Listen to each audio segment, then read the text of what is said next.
Welcome back to the Sunday American Legion Radio Report on WLTN 1460 around the world on WDLX.com. We have a special day coming up on the line. But first, a quick story about the United States Coast Guard. The National Coast Guard Museum Association has raised $56 million to build a national museum of the Coast Guard up in New London. They secured $15 million in federal funds, $21 million in private donations, $20 million through state borrowing for the downtown. It's going to be in New London on the waterfront, which is about a 2-hour drive up I-95 from here, in London, Connecticut, where the Coast Guard Academy is located as well. It's going to be an 80,000 square foot, 5-story partially glass building. Expected to take 4 years to build. So hopefully in the near future, we'll have a national museum dedicated to the U.S. Coast Guard up in New London. No, look forward to visiting. That Coast Guard does amazing work all around the world. Now, we have a special guest calling in from Naval Base San Diego, and that is Lieutenant Commander Peter Shunk.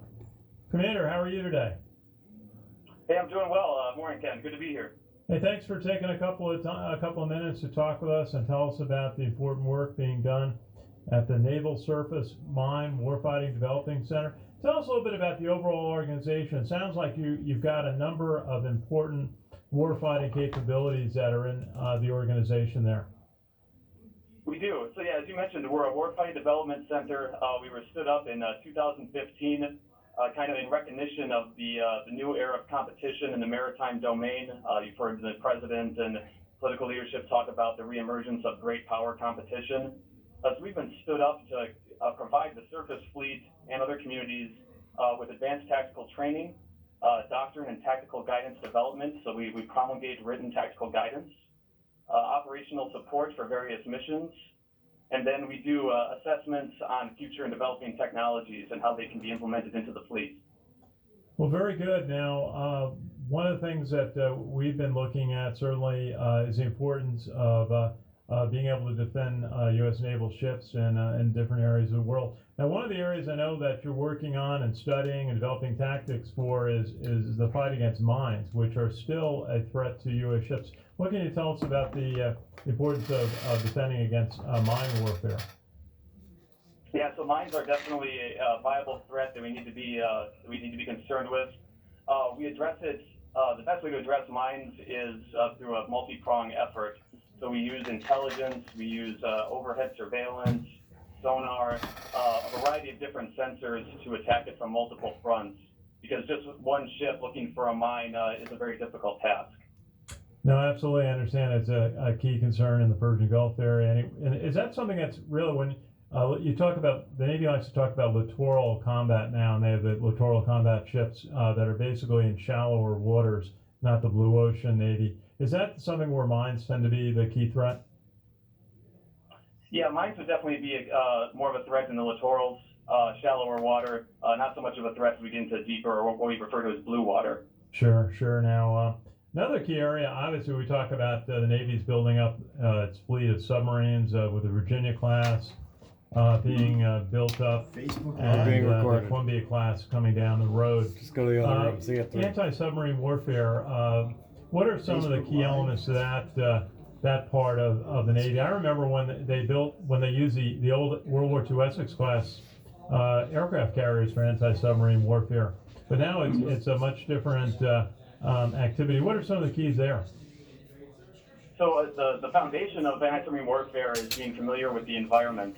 As some of your listeners no doubt know, in the underwater environment, sound propagates through a variety of different paths, as opposed to like in the atmosphere when you emit energy and it goes out uniformly. Underwater, sound can take a hard left turn or dive deep, and you can lose it if your sensors are not placed properly. So we use that knowledge of environment and modeling to place our sensors to give us the best probability of detection and try to exploit the weaknesses in those threats.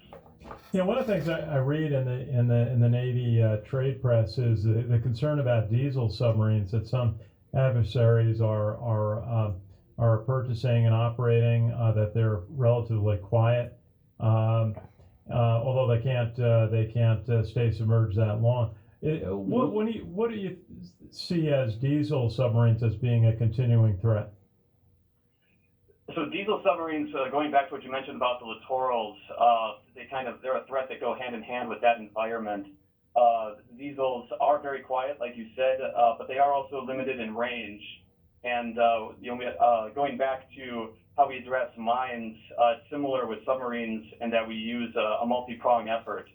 So aircraft are heavily involved in the fight against a diesel submarine when they're not submerged and trying to locate them that way. So again, it's a threat that we try to attack from different fronts. Well, it's certainly a very important role that you are playing and your organization and the whole activity, anti-submarine warfare for the United States Navy.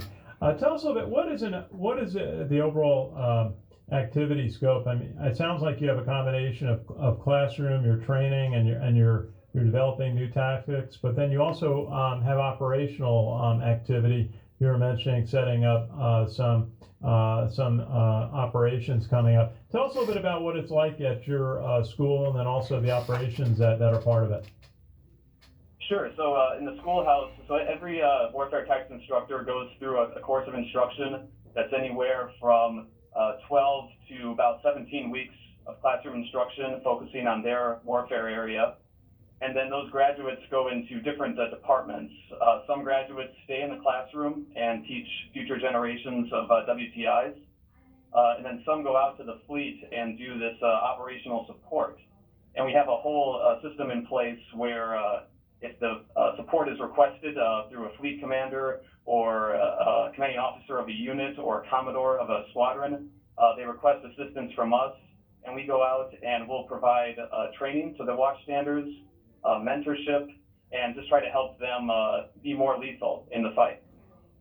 Okay, and maybe I'd just ask you, tell us a little bit about, we'd love to hear about the careers of our guests.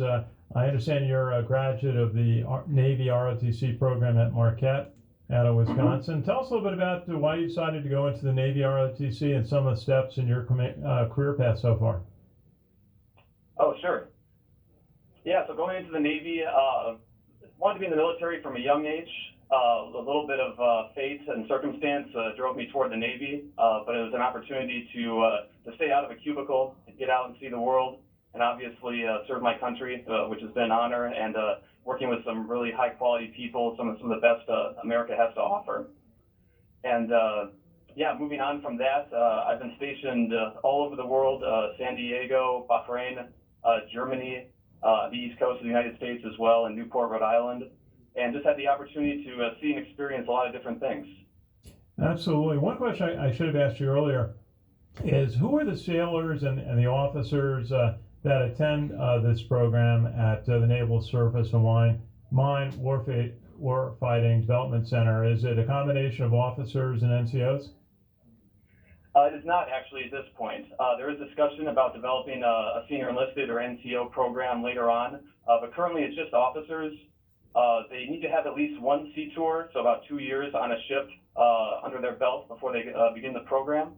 And we go from there. When I started, I was a little bit of an outlier. I had 11 years of experience in the Navy, but some of my classmates had as little as 2. Very good. We have one of our friends is the Fleet Command Master Chief. Ray Kemp just retired. I have to mention that to him. It just sounds like a wonderful program. It's so important, this activity that you're training officers for. Tell us, what's been the best assignment that you've had in the Navy? Was it on a ship, or is it on a land tour? It was on a ship.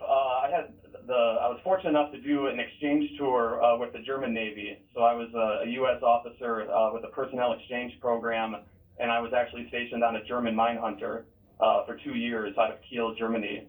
And you were stationed on a German ship? Wow. Yeah, it was a really unique experience. I received language training and was able to integrate with the crew and see things from the NATO and the German perspective. It was a great experience. Taught me a lot. Well, that's terrific. What was Newport, Rhode Island? Newport, Rhode Island was a year. I studied and graduated from the Naval War College. Absolutely. Yeah, I've been there a couple of times. Very important installation for the U.S. Navy. Just so you mentioned that the school that you're a part of as a warfare tactics instructor, Naval Surface Mine Warfighting Development Center out in San Diego. That it was started just a couple of years ago in 2015. Tell us a little bit about what that represents as far as a shift for the Navy and its tactics. So the recognition that we need a command, we need a focus on tactical development. As you can imagine, when you're stationed on a ship, you have a lot of competing interests, anywhere from personnel issues to maintenance and repairs. And while we would all like to be thinking tactically all the time, that's just not the reality. So we provide that foundation to the fleet where we sit, when we're not underway supporting missions, we're in the office reading and studying and staying up on the latest intelligence and latest tactics, so we can provide that to the fleet and basically give them one less thing to worry about. Okay, well, we certainly appreciate you joining us today, Lieutenant Commander Peter Shunk, who's out at the Naval Surface and Mine Warfighting Development Center out in San Diego, California. Thank you very much for your service, and great to talk with you today. Thank you, Ken. Yeah, same here. Take care. Okay, I want to say thank you to Clinton Baird, who from the U.S. Navy, Public Affairs Officer, who helped set up today's interview. Very interesting to hear what they're doing as far as the fight against mines, which can disable any size ship, and then also the anti-submarine warfare fight is just intensifying. From what I read, so many adversary countries are investing in submarines right now. Absolutely. It's interesting that he served aboard a German ship. I believe it was a mine hunter ship. Yeah. Yeah. Impressive. You've been listening to the Sons of the American Legion Radio Report on WVOX AM 1460 and heard around the world on WVOX.com. We thank today's special guest, Lieutenant Commander Peter Shunk of the U.S. Navy, based out in San Diego.